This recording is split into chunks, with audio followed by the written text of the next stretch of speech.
Tim McKide here with another study from my book, Know the Future. This time I'm talking about Paul's overlooked end-time warning for Christians, especially pre-tribbers. If you don't know what that term is, I'll make sure you understand it as we go on. But I have a question for every Christian to consider. As a Christian, you love Jesus. But do you also love the truth? And I'm sure this is a question no one ever posed to you before, but they really should have, because Paul makes a very significant warning about the end times and how if you don't love the truth, you will perish because of the great delusion that the Antichrist brings with him. And this is, in other words, you can say that, even though you have salvation because you love Jesus, it doesn't guarantee that you won't be deceived. It doesn't guarantee that you're going to survive, because what the Antichrist brings is so deceptive. It will get you even if you're saved and bring about your premature death. So the only way to be sure that you will survive and live until the end of the Son of Man coming and to stand before him when he comes is to not just love Jesus, but you have to love the truth too. And Jesus also talked about this. He said even the very elect could be deceived by the Antichrist, and that's in Matthew 24, verse 24. So let's look at this warning that Paul gave in 2 Thessalonians 2, verse 9 through 11. And it starts out, the coming of the lawless one, which is the Antichrist, is based on Satan's workings with all kinds of false miracles, signs, and wonders. Verse 10, and with every unrighteous deception among those who are perishing. They perish because they did not accept the love of the truth in order to be saved. So there's the love of the truth that we're talking about. For this reason, God sends them a powerful delusion so that they will believe the lie, and so that all will be condemned who have not believed the truth. So very clearly, like I already explained, you have to love the truth, to not be deceived in the end times, because the deception is going to be so powerful. And we already know what this strong delusion is from earlier in this chapter. Paul talks about in verse 4 that the Antichrist sits in the temple showing that he is God and deceives the world this way. So that's through the help of the false prophet who does these miracles and signs that have been talked about in the previous verses. With the two of them together, people will literally believe that there's a God walking on the earth, who is the Antichrist, really. He's not God at all. And this can lead to your death. The Antichrist will behead you if you were deceived and you didn't get to safety. If you take his mark, you'll survive for 3.5 years, but then you will face the wrath of God. You'll miss the rapture, and most likely you'll die in God's wrath. And this is a concern to all Christians, because the Bible says we're all deceived. This is Satan's world that he has control over. Paul, actually there's a verse, I think in Corinthians, he talks about he's the God of this world. But this verse here, it says that the devil and Satan, the one who deceives the whole world. So if you're in this world, if you're a Christian, you're in this world, you are deceived by Satan. Maybe not in everything that an atheist is, but you are deceived. And so this sets up the situation that the world is full of deception. And if you want the truth, you have to dig for it. And this is a lot of work, as anyone who's tried to figure out a question in the Bible like we're going to get into next. It's many differing opinions on what the right answer is, and you have to sift through and sort through many ideas and try to figure out which one's right. And it's a lot of work. It's frustrating work. It's joyless work for some people, and very few people love that type of work like I do. And there you have it. That's why not everyone has a love for the truth. So joining a church does not automatically teach you the truth. It's the same situation as I'm going to show you in the next passage. And the real challenge, of course, with deception is you don't know you're deceived, and you don't know where you're deceived. unless you continually put your beliefs up for auditing. In other words, you allow your ideas to be reconsidered when new evidence comes up, and you stop and consider whether you need to revise your beliefs based on the evidence that you're finding. So it's a tricky thing. Everyone thinks they're right, and nobody thinks they're deceived, but we all are. And it's up to us to accept that. You know, most Christians don't think they are deceived, but we are. All of us are. And then to take a humble attitude of being open-minded to reconsider your beliefs. And I have a little test for you now to help you perhaps to determine if that's your situation. And my test question is the rapture before or after the Great Tribulation? So this is a great question, and where we can, if you can be open-minded to this question, we can see how much of a love for the truth you have. And if you automatically are turned off and say, I already know the answer to that, I don't want to hear what you have to say, I'm telling you, you're in danger of not having a love for the truth and being having your life cut off short when the Antichrist comes, because you thought you understood things, but you really didn't. Now, first, for the people that don't know what the rapture and Great Tribulation refers to, here's a picture of the rapture. You see an angel on the left grabbing a man in the middle who's a saint, about to be brought up to sky with the other saints and the other angels. You see a man on the right who's left behind because he's wicked, and he's not going to be up there in heaven. So that's the rapture, the gathering to heaven of the righteous. Next, we have the Great Tribulation. You can see here in this slide a picture of the Antichrist with the devil whispering in his ear. And that's kind of a great concept of what is going to happen. Satan's going to be able to control the world through this Antichrist, and the false prophet who, is kind of like his priest who does miracles for him to show that this guy is God. And with their control, they're going to enslave the whole world and force them all to take a mark. This mark of the beast is required for you to buy and sell. And if you refuse it, you will eventually get beheaded. And if you take it, it's not much better. You're going to go through the wrath of God. That's the 100-pound hailstones, the fire of the sun, I think 7 times hotter, darkness, so many things. And it's 66% casualty rate with that, according to Zechariah 7:13. So here's the question: which comes first, the rapture or the Great Tribulation? And this is a picture of the popular view on that question. It may be what you yourself believe. You'll recognize it as your belief. We see the pre-trib rapture on the left, followed by the Great Tribulation. And then comes the second coming. And the pre-trib rapture, of course, takes us up to heaven. Now, the alternative view, the main alternative view, is the post-trib rapture. And this is the view that you'll find in the words of Jesus, Paul, and in Revelation. And this one starts with the Great Tribulation. Then you have the post-trib rapture up to heaven for the marriage supper, which I have in my previous video explained is 10 days long. And then we come back for the second coming, just like in the other scenario. Obviously, this is the less popular view, because if you are honest, it looks really bad. The Great Tribulation is going on the earth while we're there, and we can only imagine that we're forgotten and we're left to run from the Antichrist or to be slaughtered by him. That's what it looks like. I'll show you later that Revelation teaches we're gathered to a place on earth where the Antichrist can't touch us.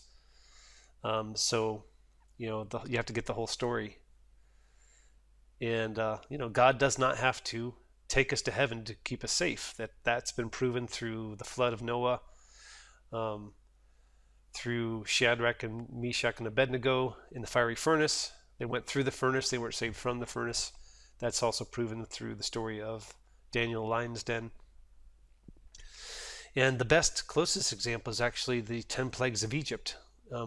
Israel did not leave Egypt until after the 10 plagues. They were protected through the 10 plagues, which actually is the wrath of God. So God said he made a difference between the Israelites and the Egyptians when he poured his wrath down, the 10 plagues.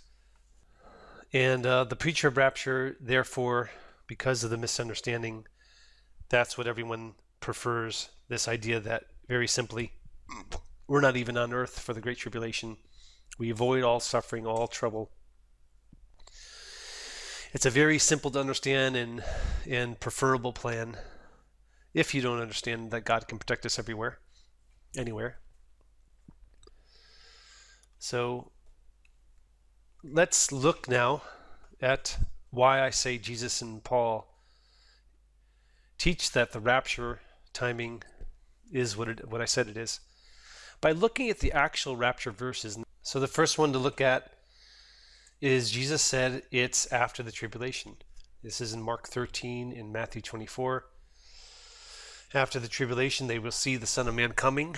He will send out the angels with a loud trumpet and gather his elect from the end of the earth to the end of the sky. And this is combining Mark and Matthew's accounts. You have to do that with the Gospels. They're parallel, so you've got to combine them to get the full picture. And let's recap what we just read. The events are Jesus descends, there's a loud trumpet, the angels appear, and the gathering of all saints to heaven. Now let's look at Paul's version of the same event, and you'll see the same pieces. You'll see other things, but the main details are the same. 1 Thessalonians 4:15 through 17. The Lord will descend with a shout, with the archangel's voice, and the trumpet of God, and the dead in Christ will rise first. Then we who are alive still will be caught up together. It's so hopefully you can see how plain and simple that is. You just have to put a couple passages together. That's part of the work in making sense of the Bible. And it plainly tells us after the tribulation is this gathering by the angels with Jesus appearing and trumpet sounds. Okay, that's the rapture. Now, if the post-trib rapture is what the New Testament teaches, then why do people believe the other rapture invented by Christianity? So let's cover the main reasons for this.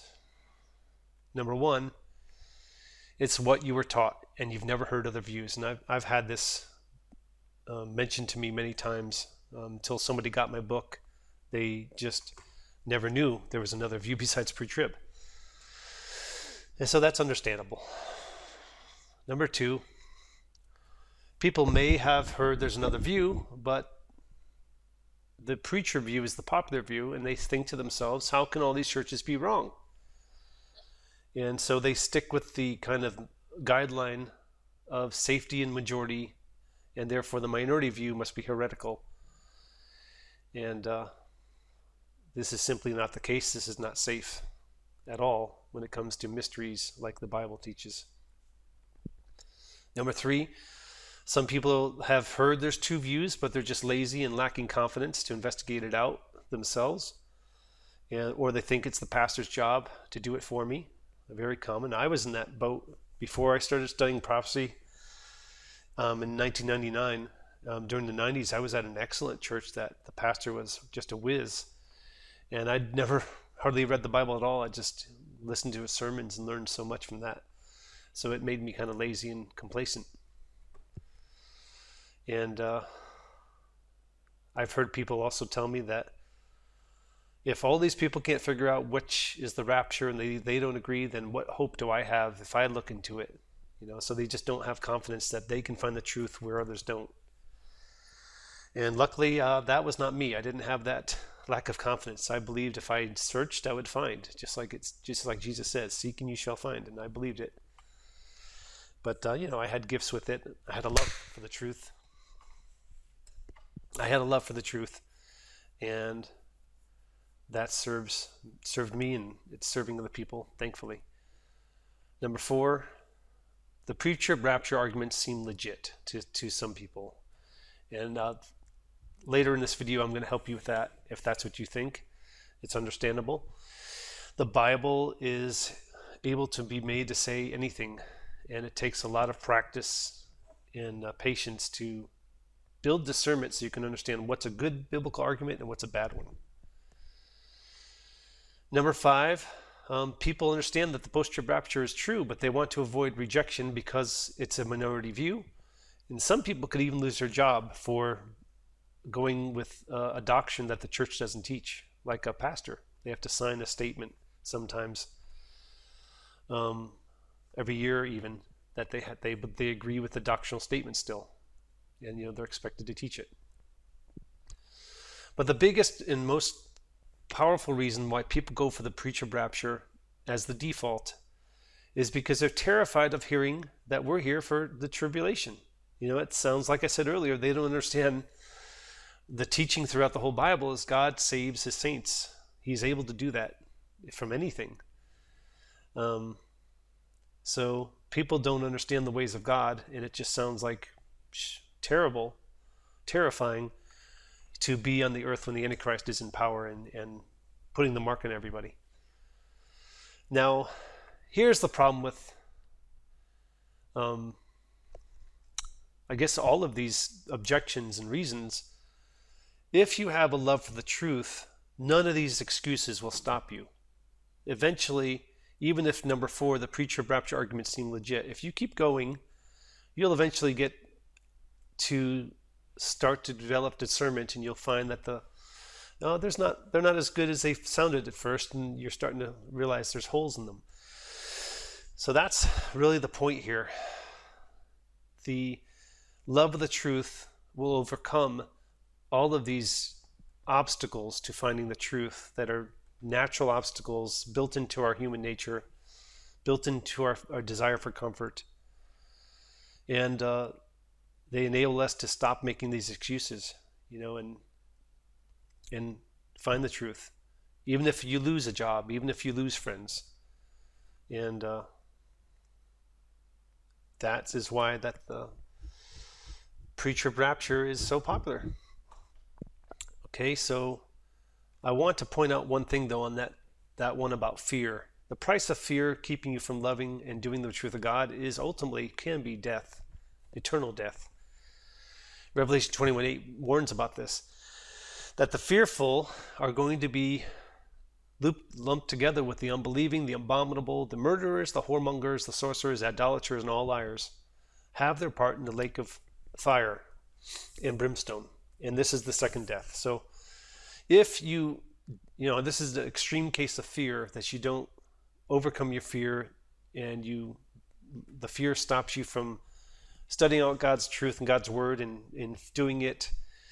God can't let anyone into his kingdom that allows fear to stop them from doing what he says, which is mostly loving your neighbors yourself. You're afraid to do something that's in love, that's not good. You have to overcome that fear. So don't let fear stop you from looking to the rapture question. Okay? Now, let's look at I want to help you in the last part of this video with some of these pre-tribulation arguments. And I want to help you to see what's wrong with these arguments. Like I said, discernment is something that takes time. What at first sounds like a good rapture argument, with some training, analysis, and experience, you'll start to see that they're really, really weak. So number one of the common attributes of these arguments is they have to do this. They focus on off-topic, side-topic verses instead of the key Bible verses on the topic. And this is simply because there is no plain, literal verse that says the rapture comes before the tribulation. They all say the opposite. That any rapture timing verse, if it says timing of the rapture, it's always after the tribulation, or the resurrection is after the tribulation, which, the resurrection is tied by Paul to the rapture, so it's telling you the same thing. So if you don't have a plain verse telling you the rapture timing is before the trib, then you have to resort to trying to argue it from other verses that are maybe slightly on the topic but off topic. And so that's what you'll see. We'll go into some of those. The other one is taking verses out of context or interpreting them in one way that fit a preconceived view. An example of this is Jesus saying that the gathering of the elect after the tribulation. Well, they'll say the elect is not the church, it's the Jews. Well, that's a very, very private interpretation of that word. If you search out the New Testament and look at that word, there's like 40 instances almost where it says that this is believers. It's believers of any race, not just Jews. But most people aren't going to do that type of research and prove wrong this assertion that no, the elect is the Jews, it's not the church. They won't do that, so they'll just accept the argument and they say, okay, throw out Matthew 24 and Mark 21. I'm sorry, Mark 13. That's not about the rapture for the church. That's about something with the Jews. So that's how that works. Take it out of context and interpret it a different way. Number 3, they'll even resort with the actual key and clear verses, like we just read. They'll reinterpret them. They'll go into the Greek and they'll say this word can, in my Strong's Concordance, it can also say this, and therefore I'm going to substitute that version of the word from Strong's into the verse, and I'm going to make it say something different. And that's really not what Strong's was meant for. Strong's is not even a good lexicon if you ask a Hebrew expert. So all of these are intellectually dishonest. It's basically trying to render verses to say what you need them to say, rather than the approach we already showed of going to the actual verses on the topic, and there's not many, and just reading them plainly, harmonizing them, and coming to the most obvious and simple conclusion. So let's look at one argument. This is the one of imminency, and they take this from a couple verses, but mainly Jesus saying, of that day and hour knows no man, only the Father. Therefore keep watch, because you do not know what day your Lord is coming. And so they'll say, well, the way that you don't know, an event that is coming without notice, that's imminent, well, you can't know when that event is coming. So that's what this is talking about. Well, that's one possible reason, but it's not the only reason, and it's not the reason that fits the context. The context talks about other events before the coming of the Son of Man. Basically, earthquakes in every place. Also, he says, this gospel of the kingdom shall be preached, and then the end shall come. Well, the rapture is part of the end. No one discounts that. So the gospel of the kingdom has to come first. Therefore, just from a few verses, the rapture is not imminent or coming with no other event coming first, okay? So that's totally taking this verse out of context to say this is teaching the rapture comes imminently. That's not what it says. It's just basically telling us that this is a secret. God has not put the information into the Bible to tell anybody when the rapture will be, years or centuries in advance. That's what it's telling us. So what's the purpose of that? You always have to be ready. You keep in the faith and you don't backslide. Another common argument is we're not appointed to wrath. Therefore, we can't be here on earth for the tribulation. And I already went into that, that God can protect us anywhere. But they take this from 1 Thessalonians 5:9. For God did not appoint us to suffer wrath.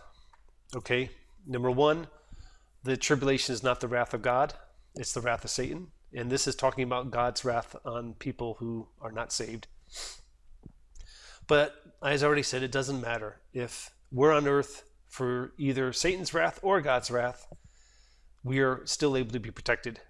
And that just shows you this is a weak argument. It's, again, ignoring other things in the Bible that are convenient for the theory. Third common argument is the church is raptured in Revelation 4, before, of course, all the bad stuff starting in Revelation 6. And this is a example of totally taking things out of context and reading into it, allegorizing them even. Revelation 4:1, John says, before me was a door standing open in heaven, and the voice like a trumpet said, come up here and I will show you what must take place after this.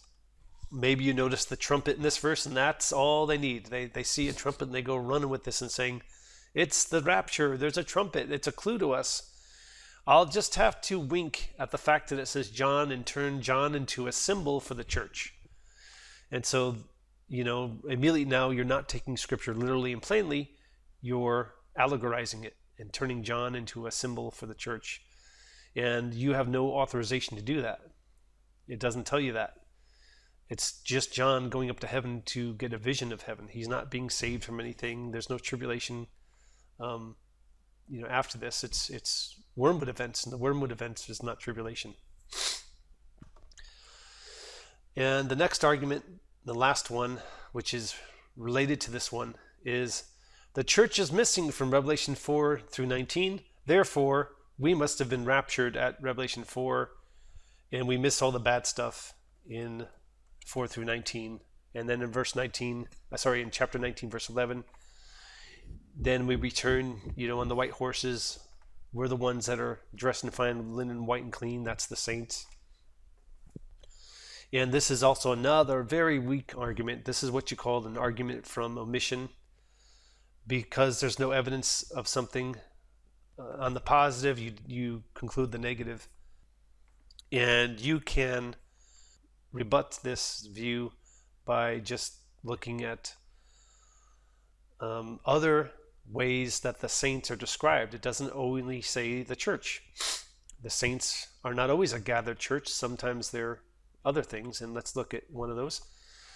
Revelation 12:17, the dragon was enraged at the woman and went off to wage war against the rest of her offspring, those who keeps God's commandments and hold fast to their testimony about Jesus. So the woman and her offspring are going to be like her, are believers in Jesus. These are the saints. This is the church. They keep God's commandments and they believe in Jesus. Okay, so that's the church. And I told you I'd tell you, this is the plan. The plan is to bring, the next verse, I don't have it here. The woman is gathered to a place in the wilderness and protected for the 3.5 years. That's the plan. That's where we go for the tribulation. Not many people talk about this who are into the post-tribulation rapture. But that's the answer to how does God protect us through it. And here's another example, Revelation 14:4. The 144,000 are also part of the church. And we see they're connected to the Lamb, Jesus, which means they're believers in Jesus. They're what we call Christians. The first fruits to the Lamb. Okay, so these are believers. These are the church. It doesn't say church, but, if you only have a narrow, word search for the word church, you're not going to see other things that are matching. You have to expand your criteria. If it follows the Lamb, it's a Christian, even if it doesn't say church. And there are many, many more arguments that I can go into, but this is enough of a sample to show you what I said, that they take verses out of context, they ignore the rapture verses. These are the most popular ones. You notice they don't quote Matthew 24 and Thessalonians, 2 Thessalonians 2. They look at these other passages and they argue from out of context or from a omission. And that's just not the way you get to the truth. If you love the truth, you're going to go to the verses on the subject that you want to understand and get the answer on, rather than read into verses to support a preconceived idea. So, as you can see, these are not good arguments. And they use spurious reasoning. A court would throw these things out if they were to put up the two arguments for post-trib and pre-trib. They'd throw out the pre-trib arguments and judge for the post-trib based on the best evidence. So in conclusion, and my offer of solution to you in this situation, if you feel like you don't have a love of the truth, we saw that the overwhelming popularity of the pre-trib rapture proves that you can't rely on Christianity to find and give the truth to you. Satan's the god of this world. Everyone's deceived. Deceive people, deceive other people. They don't know they're doing it. Christians are deceiving other Christians. They're teaching a pre-trib rapture, and on the unknowing, they're unknowing in doing it, and the unknowing people receive it. They don't have the discernment to understand how to read the Bible properly. They don't know the verses like I showed you. and they don't have confidence anyway. So it's the blind leading the blind. The solution is to work out your own salvation with fear and trembling, as Paul said in Philippians 2:12, and that applies to your physical salvation in the end times too, which requires you to dig for the truth yourself, and don't do that on your own. Ask God for the love of the truth and to help you finding the truth, okay? And take Paul's warning to heart. You want to survive the end times. You don't want to die prematurely. Seek for this love of the truth so that you are not deceived. And boy, it's thrilling to know the truth and to be connected with other believers that also love the truth. And so the last advice I give you is to seek and support others with the same goal of finding the truth and loving the truth, who can help you to get there. It's not a solo sport, as they say. It's something you don't need to be alone doing. And I also seek your support as I do this. I love doing this and helping other people. You can support me by getting my book, Know the Future, which will help you tremendously with your discernment and putting all of these end time puzzles together. And you can also go to my website, escapeallthesethings.com, and read many of my free articles explaining topics like these. And there you can also donate and sign up. I'm going to have a private section with videos only for supporters to thank them for what they're doing for me. And all of your support, whether with the book or with donations, helps me to continue to get more videos out. And I have a lot more videos I want to write to help you all find the truth and also to get in love with the truth yourself. So thank you again for your support and for your attention, and God bless you all, and I wish you well.